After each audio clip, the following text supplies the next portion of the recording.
Hello বন্ধুরা, good morning. কেমন আছো সবাই? Welcome to new blog. ভাত তো বসে পড়েছে, তো আজ রান্না করবো বিস্কুচু। চিকেন এনেছি, চিকেন দিয়ে বিস্কুচু রান্না করবো। আজ তো বিস্কুচু রান্না করে খাওয়ার দিন, মানে বিস্কুচু দিবস। প্রথমেই বিস্কুচু দিবসের প্রীতি শুভেচ্ছা ভালোবাসা জানাই আমার সকল বন্ধুদের। চিকেন দিয়ে কিভাবে বিস্কুচু রান্না করবো তোমাদের সাথে শেয়ার করব। আগেও দেওয়া আছে বিস্কুচু কিভাবে রান্না করি আমি, তো আজও রান্না করব। তো বিস্কুচু রান্না করতে অনেক ঝামেলা বন্ধুরা, একদম। চিকেনটাকে আগে রান্না করতে হবে, তারপর বিস্কুচু কেটে তারপরে রেডি করাটাই অনেকটাই টাফ আর কি। তো চলো, বাটটা হয়ে গেছে, এখন বিস্কুচু কাটবো। আর বিস্কুচুটা তোমাদের দেখাই, অনেকেই চিনো না কচুটা কীরকম হয়। তো চলো দেখতে। এই যে বন্ধুরা, বিস্কুচুটা এনেছিল 2-3 দিন হয়েছে, তো রোদে শুকিয়ে দেখো বিষাক্ত জলটা শুকিয়ে নিয়েছি। আর এই যে অনেকটা বড় কচু নিয়েছে, সবটা তো রান্না করবো না, একটু করে টুম করে কেটে তারপর কুড়িয়ে পেস্ট করে। অনেক ঝামেলা বিস্কুচু খেতে, কিন্তু ভীষণই টেস্টি হয় বিস্কুচু রান্নাটা। আর বিস্কুচু এভাবে রান্না করলে ভীষণই ভালো লাগে। তো ভাদ্র মাসের অমাবস্যাতে বিস্কুচু খাওয়াটা নিয়ম ত্রিপুরাতে প্রচলন আছে। তো আমরা প্রত্যেক বছরই ভাদ্র মাসের অমাবস্যাতে খাই। আজ তো অমাবস্যা। তো কারা কারা এরকম বিস্কুচু রান্না করে খাও অবশ্যই আমার কমেন্টে জানিও। আর কোথায় কোথায় বিস্কুচু খাওয়ার এই যে প্রচলনটা আছে ভাদ্র মাসের অমাবস্যাতে অবশ্যই জানিও। তো এখন একটুখানি টুম করে কাটবো নিচের অংশটা কেটে, তারপরে খোসা ছাড়াবো, গ্রেট করব, মিক্সিতে পেস্ট করবো, অনেক ঝামেলা। তো চলো সব কিছু রেডি করে নিই, তারপর রান্নাটা কীভাবে করছি তোমাদের সাথে শেয়ার করবো। তো বন্ধুরা, চিকেনের আলুটা ভেজে নিচ্ছি। 1 কেজি 300 মতন চিকেনটা নিচ্ছি, তো অনেকটা চিকেন, সবটা লাগবে না কচু রান্নাতে। তা অর্ধেকটা আমি চিকেন রান্না করবো, মানে আলু দিয়ে চিকেনের ঝোল হবে। আর কিছু দেবো বিস্কুচু রান্নাতে। আলুটাকে ভেজে নিচ্ছি, ভেজে চিকেনের তরকারিটা বসিয়ে দেবো, তুলে রান্না করবো। আর কচু কাটা এখনো হয়নি, আর কচু ধরলে অনেকটা সময় লাগবে। তো কচু কাটতে, কচু কুড়াতে, পেস্ট করতে অনেকটা সময় লাগে, তাই চিকেনটা আগে বসিয়ে দিই। চিকেনটা হবে আর ওই দিকে আমি কচুটাকে রেডি করে নেবো। তো চিকেনের আলুটাকে ভেজে নেবো, ভেজে চিকেনটা বসিয়ে দেবো। আদা রসুন কাঁচা লঙ্কা এগুলো ছেড়ে পেস্ট করে নিয়েছে। আর আমি এখানে পেঁয়াজ রসুন কেটে নিয়েছি। তার জন্য চিকেনটাকে বসিয়ে দিই, ভালো একটু তাড়াতাড়ি হবে। কচু কাটা ধরলে তো আর অন্য কিছু করা যাবে না, তার জন্য চিকেনটা বসিয়ে দেবো। বন্ধুরা, বললাম না চিকেনটা বসিয়ে দিয়ে কচু কাটতে বসবো। এই তো পেঁয়াজ ভেজে নিয়ে ম্যারিনেট করা চিকেনটা দিয়ে দিলাম কড়াতে। তো এখন ভালো করে মিশিয়ে নেব, মিশিয়ে তারপর ঢাকা দিয়ে দেবো। আর বাকিটা চিকেন রান্না করবার ছেলে, তো আমি বলে বলে দেবো আর রান্না করবে আর কি। তো দেখো মিশিয়ে নিয়েছি, এখন ঢাকা দিয়ে দেব। ঢাকাতে ভাবে সিদ্ধ হয়ে যাবে, তারপর ভাজা ভাজা করে কষিয়ে নেবে আর কি। এই তো নাড়াচাড়া দিয়ে কষিয়ে আমি যেভাবে বললাম সেভাবে চিকেনটা রান্না করে নিয়েছি। ছেলে জল দিয়েছে, এখন জলটা ফুটে গেছে, বললাম গরম মশলা গুঁড়ো দে, তো দিয়ে দিল। তো চিকেনটা হয়ে গেছে রান্না। এই দেখো বন্ধুরা, আমার ছেলের হাতের আর চিকেন রান্না কেমন হয়েছে দেখতে, ভীষণই দেখো লোভনীয় হয়েছে, ভালো হয়েছে খেতে। তো চিকেন রান্না হয়ে গেছে। তারপর দেখো এখানে আমি কচুটাকে গ্রেট করে নিয়েছি, এখন পেস্ট করব।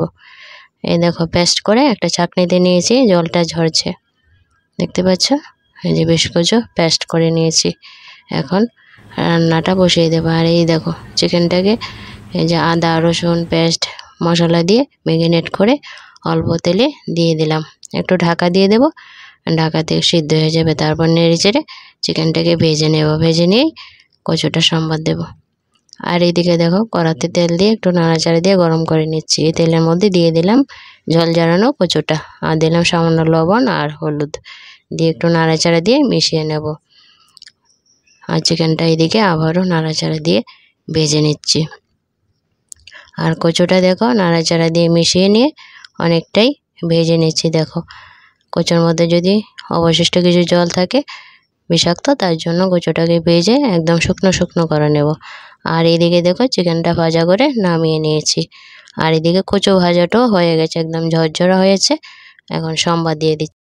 বন্ধুরা, পরিমাণ মতো কড়াতে তেল দিয়ে শুকনো লঙ্কা তেজপাতা এলাচ দারচিনি দিয়ে ভালো করে ভেজে পেঁয়াজ কুচি দিয়ে একটুখানি ভেজে নিচ্ছি।